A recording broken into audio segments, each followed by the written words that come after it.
तो एक बार धातु एवं धातु अध्याय 3 से विज्ञान का चैप्टर लेकर आया हूँ। बाकी का जो क्वेश्चन है वो पीछे मेरे 2 और वीडियो में पड़े हुए हैं, वहाँ जाकर देख लीजिएगा। या बचा हुआ क्वेश्चन यहाँ पे अंतिम वीडियो है, पार्ट 2 के रूप में यहाँ पे जाएगा ये वीडियो। लेकिन काफ़ी इंपॉर्टेंट क्वेश्चन होगा एग्ज़ाम की दृष्टि से, चाहे कोई भी बोर्ड का एग्ज़ाम हो, वो हर एक एग्ज़ाम में पूछा जाएगा। पूरा संपूर्ण निचोड़ बताया गया इसमें। अगर इसे एक बार पढ़ लें तो आपको मैं दावे के साथ कह सकता हूं कि अगर धातु और अधातु चैप्टर से एक भी क्वेश्चन आप नहीं छोड़ेंगे। तो देखिए, ये पहला क्वेश्चन क्या कह रहा है, ऑक्सीजन के साथ संयुक्त होकर अधातुएं कैसा ऑक्साइड बनाती है। ऑक्सीजन के साथ संयुक्त होकर अधातुएं कैसा ऑक्साइड बनाती है। तो ऑक्सीजन के साथ संयुक्त होकर अधातुएं अम्लीय ऑक्साइड या और उदासीन ऑक्साइड बनाती है। अम्लीय ऑक्साइड यानी कि ऑक्सीजन के साथ अधातु जो होता है, ऑक्सीजन के साथ जुड़ करके जब दोनों जुड़ जाती है तो अम्लीय ऑक्साइड बनाती है या तो उदासीन ऑक्साइड बनाती है ना। ये क्वेश्चन है, 2 नंबर के क्वेश्चन पूछता है, इसको याद रखिए, है ना। या 1 नंबर के पूछेगा। क्वेश्चन नंबर ये क्लियर हो गया इसका। चलिए आगे। अब 12 में क्या क्वेश्चन है, देखिए 3-4 क्वेश्चन मिलेगा यहाँ पे, और तीनों 2-2 नंबर का क्वेश्चन पूछता है यहाँ से। एक क्वेश्चन तो आना होता है ना। झारखंड बोर्ड वालों को एक क्वेश्चन यहाँ से पूछा जाता है ना। बाकी बोर्डों में यहाँ से क्वेश्चन पूछे जाते हैं। चलिए देखिए, प्लेटिनम सोना चांदी का उपयोग आभूषण बनाने के लिए किया जाता है। कारण बताइए कि प्लेटिनम सोना चांदी का उपयोग आभूषण यानी गहने जेवर बनाने में किया जाता है। तो क्यों किया जाता है ना। चलिए देखते हैं इसका कारण क्या है। इसका कारण ये भी है, देख लीजिए। थोड़ा सा आपको उत्तर दे देंगे हम, लेकिन प्लेटिनम सोना चांदी ये जो है अभिक्रिया बहुत ये कम अभिक्रियाशील है। अभिक्रिया करते भी हैं, इनकी चमक काफ़ी लंबे समय तक बना रहता है ना। और ये इन पर जंग नहीं लगती है, इसी कारण से इनका चमक बना रहता है, आभूषण बनाने में किया जाता है। चलिए इसको देख लीजिए। देखिए, प्लेटिनम सोना चांदी का उपयोग आभूषण बनाने के लिए किया जाता है क्योंकि ये अक्रियाशील धातु है। अक्रियाशील यानी कि क्रियाशील नहीं है, कि अभिक्रिया किसी से नहीं करते और आसानी से संचारित नहीं होती, इसलिए ज़्यादा समय तक चमकीली और आकर्षक बनी रहती है। इसलिए प्लेटिनम सोना चांदी का उपयोग आभूषण यानी गहने बनाने के लिए किया जाता है, क्योंकि ये अक्रियाशील धातु है और आसानी से इसमें संचारित नहीं होते, जंग नहीं लगते, चमक अधिक दिनों तक होती है। इसलिए हमें सोना चांदी प्लेटिनम का उपयोग गहने बनाने। बहुत से बच्चे याद करने में कतराते हैं, बहुत से परेशानियाँ होती है, लेकिन सिर्फ इसे दिमाग में रखना, इस बात को सोचना है, बाकी याद हो जाएगी क्वेश्चन। अब देखिए क्वेश्चन क्या था, दूसरा क्वेश्चन। सोडियम पोटेशियम लिथियम, इन 3 बताए थे मैं एक बार पीछे वीडियो में। सोडियम कहाँ गया, sodium Na, potassium K, lithium Li, तीनों को तेल के अंदर संग्रहित किया जाता है। संग्रहित किया जाता है कि मतलब डुबो कर रखा जाता है। लिथियम सोडियम पोटेशियम या सोडियम पोटेशियम लिथियम को तेल के अंदर डुबो कर रखा जाता है, संग्रहित करके रखा जाता है। तो कारण बताइए क्यों। देखिए क्यों, क्योंकि तीनों जो है बहुत अधिक अभिक्रियाशील है। ये जो तीनों जो है ना, लिथियम सोडियम पोटेशियम, बहुत अभिक्रियाशील धातु है। और खुले में रख देने पर क्या करता है कि वायुमंडल से अभिक्रिया कर लेता है और भभक के आग लग जाता है इसमें, है ना। और आग लग जाता है तो क्या हो जाता है, क्षतिग्रस्त हो जाते हैं। इसीलिए इसे सुरक्षित रखने के लिए, आग से बचाने के लिए इसके अंदर तेल से संग्रहित किया जाता है, तेल में डुबो कर रखा जाता है। चलिए देख लीजिए एक बार क्वेश्चन भी, उत्तर देख लीजिए इसका। देखिए, सोडियम पोटेशियम लिथियम अधिक अभिक्रियाशील धातु है ना। इन्हें वायु में खुला छोड़ने पर नमी से क्रिया कर आग पकड़ लेती है, इसीलिए इसे केरोसिन तेल में डुबो कर रखा जाता है। केरोसिन तेल में डुबो कर रखा जाता है। ठीक, चलिए इंपॉर्टेंट क्वेश्चन है, क्वेश्चन पूछता है, इसको याद रखिएगा ध्यान से। इसमें स्क्रीनशॉट ले लीजिए एक बार इसको। केरोसिन तेल में डुबो कर रखा जाता है। और देखिए तीसरा क्वेश्चन इसमें और क्या था। एल्युमिनियम अत्यंत अभिक्रियाशील धातु है। अत्यंत अभिक्रियाशील धातु, फिर भी इसका उपयोग खाना बनाने में किया, बर्तन के रूप में किया जाता है। कारण भाई क्यों किया जाता है कि जब अत्यंत अभिक्रियाशील धातु है तो खाना बनाने वाले बर्तन में क्यों किया जाता है। क्यों किया जाता है, क्योंकि ये ऊष्मा का सुचालक है। बहुत कम ऊष्मा लगता है, ये हीट बहुत जल्दी होता है, और हीट होने के कारण खाना आसानी से पकता है। अगर इस तरह से मिट्टी के बर्तन में खाना पकाया जाए तो बहुत देर लगता है, इसमें ईंधन ज़्यादा लगेगा पकाने में, गर्म होगा तब जा कर के खाना पकेगा। मिट्टी का बर्तन हो गया, जैसे लोहे का बर्तन है, इसमें काफ़ी समय लगते हैं और ये खाना के साथ अभिक्रिया कर लेगा लोहे के बर्तन। लेकिन एल्युमिनियम एक ऐसा है, धातु है जो अत्यंत अभिक्रियाशील है, और इसका धातु का ये जो है ऊष्मा का सुचालक है, और खाना के साथ कोई अभिक्रिया नहीं करता, खाना में कोई प्रभावित नहीं करता। इसलिए क्वेश्चन का उत्तर देख लीजिए। चलिए यहाँ पे देखिए सी में, क्योंकि एल्युमिनियम एक हल्की धातु है, बिल्कुल सही है, और ऊष्मा का सुचालक है, इसलिए एल्युमिनियम का उपयोग खाना बनाने के बर्तन के रूप में किया जाता है। बहुत आसान तरीके से इसका यहाँ पे विश्लेषण किया गया है। चलिए आगे बढ़ते हैं। अब हम आगे क्या कहता है क्वेश्चन नंबर 6 में, निष्कर्षण प्रक्रम में कार्बोनेट एवं सल्फाइड गैसों को ऑक्साइड में परिवर्तित किया जाता है। कारण बताइए क्यों किया जाता है। चलिए देख लेते हैं आगे हम। देखिए कहता क्योंकि धातु सल्फाइड तथा धातु कार्बोनेट की अपेक्षा धातु ऑक्साइड से धातु प्राप्त करना अधिक सरल है। क्योंकि धातु सल्फाइड से धातु तथा धातु कार्बोनेट की अपेक्षा धातु ऑक्साइड से धातु प्राप्त करना अधिक सरल है, इसलिए निष्कर्षण प्रक्रम में कार्बोनेट सल्फाइड गैसों को परिवर्तित किया जाता है ना।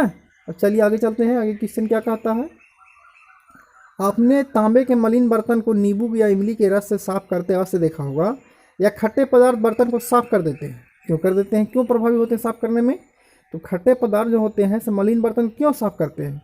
अब देखिए खट्टे पदार्थ क्यों साफ करते हैं, इसका उत्तर देख लीजिए। देखिए कहता है कॉपर को अर्धवायु में खुला छोड़ देने पर या CO2 यानी कार्बन डाइऑक्साइड व ऑक्सीजन के साथ अभिक्रिया करके एक हरे रंग की क्षारीय कॉपर कार्बोनेट परत चढ़ जाता है। बिल्कुल चढ़ जाता है। देखोगे तांबे के ऊपर हरा परत चढ़ता है, जंग लगता है, तो लोहे के में तो भूरा सा चढ़ता है, लेकिन तांबे में हरा जंग लगता है। नींबू अथवा इमली जैसे खट्टे पदार्थ में क्या होता है, अम्ल होता है। और जो कॉपर के परत पे जो होता है जमा, वो क्या होता है, क्षार होता है। कॉपर पे क्षार होता है, नींबू की प्रकृति कैसी होती है, अम्ल होता है। तो अम्ल क्षार दोनों लड़ जाते हैं, आपस में भिड़ जाते हैं और दोनों एक दूसरे को समाप्त कर देते हैं, है ना। अम्ल होता है, यह अम्लीय क्षारीय कॉपर कार्बोनेट से अभिक्रिया कर घुलनशील रावण बना देता है, यानी कि वो घुलनशील बना देता है, जिसे जल में धोकर अलग कर दिया जाता है और कॉपर पात्र फिर से चमकदार दिखाई देने लगता है ना। तो अम्ल क्षार के क्या भी बांती नहीं है, दोनों लड़ जाते हैं यहाँ पे और बर्तन को साफ कर देते हैं। कहता तुम छोड़ो इसको। चलिए अब आगे चलते हैं, क्वेश्चन देखते हैं अगला क्वेश्चन क्या कहता है। देखिए अब आया ये 3 नंबर का क्वेश्चन पूछता है। ये 3 नंबर का क्वेश्चन पूछता है धातु और धातु रासायनिक गुणधर्मों का, भौतिक गुणधर्म भी है और रासायनिक गुणधर्म भी है, तो दोनों पूछेगा। तो 5 नंबर भौतिक और रासायनिक गुणधर्मों के आधार पर धातु और धातु में विभेद कीजिए, तो क्या कहना है वहाँ पे 5 नंबर का पूछेगा। लेकिन अगर एक पूछेगा कि रासायनिक गुणधर्मों के आधार पर धातु एवं धातु में विभेद कीजिए, तो 3 नंबर का पूछेगा। और यहाँ पे हमें रासायनिक गुणधर्मों के आधार पर बताए हैं, लेकिन भौतिक गुणधर्मों के आधार पर धातु की गुण क्या होती है, धातुएं जो होती है इसे पीट करके पतली चादर के रूप में बढ़ाई जा सकती है, भौतिक गुण है। और धातुओं को पीट करके पतली चादर के रूप में बढ़ाई नहीं जा सकती है। धातुओं की चमक होती है और अधातुओं की चमक नहीं होती है। अपवाद में एक ऐसा कौन सी है, तो आयोडीन है, अधातु है लेकिन उसकी चमक हुई, अपवाद में है, ये होती है ना। चलिए देख लेते हैं इससे पहले रासायनिक गुणधर्म, इसके बाद में और बताएंगे। धातुओं अम्लों के साथ अभिक्रिया करके हाइड्रोजन गैस बनाते हैं। हाइड्रोजन गैस को विस्थापित कर देती, बनाते नहीं है। धातु अम्लों के साथ अभिक्रिया करता है तो हाइड्रोजन गैस बनाता है ना। देख लीजिए यहाँ पर अम्लों के साथ अभिक्रिया करेगा तो हाइड्रोजन गैस बनाएगा, लेकिन धातुएं अम्लों के साथ अभिक्रिया करके हाइड्रोजन गैस को विस्थापित नहीं करती है, यह हाइड्रोजन गैस नहीं बनाती है। याद रखिए इस पॉइंट को, स्क्रीनशॉट लीजिएगा, इंपॉर्टेंट है यहाँ पे। आगे चलिए देखिए इसमें दूसरा पॉइंट क्या कहता है, धातुएं अम्लों के साथ अभिक्रिया कर हाइड्रोजन गैस को विस्थापित कर देती है। चलिए अब देखिए धातुएं क्षारीय ऑक्साइड बनाती है, जिनमें से कुछ क्षार बनाते हैं। धातुएं क्षारीय ऑक्साइड बनाते हैं जिनमें से कुछ क्षार बनाती है।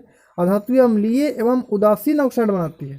अधातुएं अम्लीय एवं उदासीन ऑक्साइड बनाती है। दूसरा पॉइंट, 2 पॉइंट रहता, 3 पॉइंट, 1 पॉइंट और रहेगा, और 3 पॉइंट लिख दीजिएगा, स्क्रीनशॉट ले लीजिए, है। देखिए धातुएं विद्युत धनात्मक होती है, ये रासायनिक गुणधर्म। धातुएं विद्युत धनात्मक होती है और अधातुएं विद्युत ऋणात्मक होती है ना।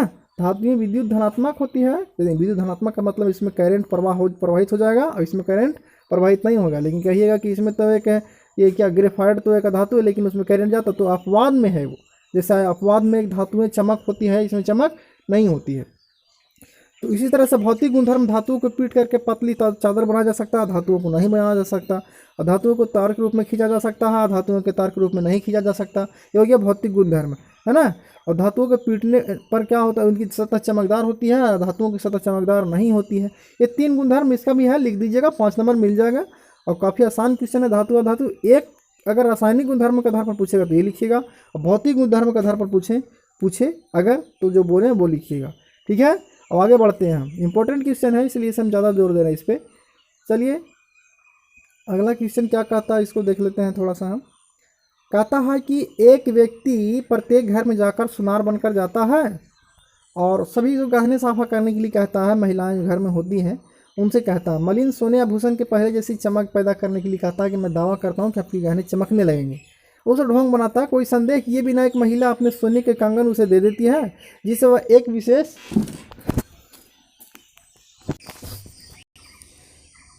तो क्या कहता है कि अत्यंत उसमें बिना सोचे समझे उस कंगन को दे देती है महिला ने, और कंगन नए की तरह चमकने लगता है। वो डालता है उसमें क्या पता नहीं क्या डाल देता है, उसका कंगन चमकने लगता है, उसका वजन अत्यंत कम हो जाता है। वह महिला बहुत दुखी होती है तथा तर्क वितर्क के पश्चात उस व्यक्ति को झुकना पड़ता है। एक जासूस की तरह क्या आप बता सकते हैं कि उस विलियन की प्रकृति के बारे में क्या था? वो विलियन क्या था जो उसका कंगन का वजन कम कर दिया और चमक तो ला दिया? चलिए देखते हैं इसका उत्तर।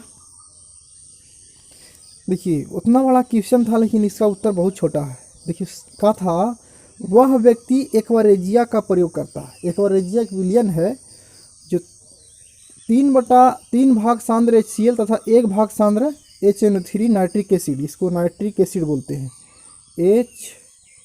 HNO3 को नाइट्रिक एसिड, ये 1 भाग दिया, ये 1 भाग दिया और 3 भाग कौन दिया? HCl उसमें मिला हुआ रहता है। इसका पूरा नाम क्या हो जाता है? एक्वारेजिया। तो सिर्फ आप लिख सकते हैं, इस विलियन का नाम बता सकते हैं तो इसका क्या कहेगी, उस वह व्यक्ति एक्वारेजिया का प्रयोग करता है ना। और एक्वारेजिया में 2 में ये मिले होते HCl और HNO3, है ना। नाइट्रिक एसिड और हाइड्रोक्लोरिक अम्ल दोनों का मिश्रण होता है कि 3 भाग HCl होता है तो 1 भाग HNO3। एक्वारेजिया में लिखेगा कि कितना भाग अनुपात क्या होता है, तो इस तरह से आप लिखना होगा 3:1 होता है। 1 नंबर के भी क्वेश्चन अलग से बताए हैं पिछले वाले वीडियो में हमने। तो वो सोनार जो अभी भी कंगन, सोने का कंगन या चांदी का कंगन जब साफ़ करने के लिए कहता है कि साफ़ करेंगे, बहुत पहले चलते थे गांव में, घूमते रहते थे ऐसे लोग, एक साफ़ कर देते हैं और बाद में उसको क्या होता था कि काला पड़ जाता था, कंगन का वजन कम हो जाता था सोने चांदी के आभूषण को, और वो सारा सोना चांदी उसके द्वारा गला कर निकाल लेता था। तो इस तरह की चीज़ें थी। अब देखिए क्वेश्चन आगे चलते हैं। कहाँ चला गया क्वेश्चन? ये तो उत्तर है इसका। हाँ इसका उत्तर है तांबा गर्म जल के साथ अभिक्रिया नहीं करती। इसका उत्तर है इसका। देखते हैं क्वेश्चन कहाँ है। देखिए क्वेश्चन ये है, कहता है कि गर्म जल का टैंक बनाने में तांबे का उपयोग होता है परंतु इस्पात लोहे की मिश्र धातु की नहीं। कारण क्या है कि तांबे का उपयोग होता है? तो देखते हैं, ये भी इंपॉर्टेंट क्वेश्चन है। देख लेते हैं अंतिम क्वेश्चन, इस चैप्टर का अंतिम क्वेश्चन है। तांबा गर्म जल या भाप से अभिक्रिया नहीं करता है। बात सही है, तांबा अभिक्रिया नहीं करता है। तक इसीलिए इस्पात में क्या होता है, इसलिए इस्पात में लोहा जलवाष्प से भी, इस्पात जो होता है लोहा जलवाष्प से अभिक्रिया करता है। तांबा का गलनांक भी इस्पात की तुलना में अधिक होता है ना। आयरन की तुलना में कॉपर जो उष्मा होता है, उष्मा का सुचालक होता है ना। और ये इस गर्म जल या ठंडे जल के साथ कोई अभिक्रिया नहीं करता, इसलिए तांबा का उपयोग गर्म जल का भाप या टंकी बनाने, है ना। इसलिए इसको क्या करते हैं हम, गर्म जल का टैंक बनाने में उपयोग करते हैं। यानी कि न गर्म जल के साथ न ठंडा जल के साथ अभिक्रिया नहीं करता है, इसलिए हम इसको उपयोग करते हैं टैंक बनाने में। चलिए आगे चलते हैं हम इसमें आगे।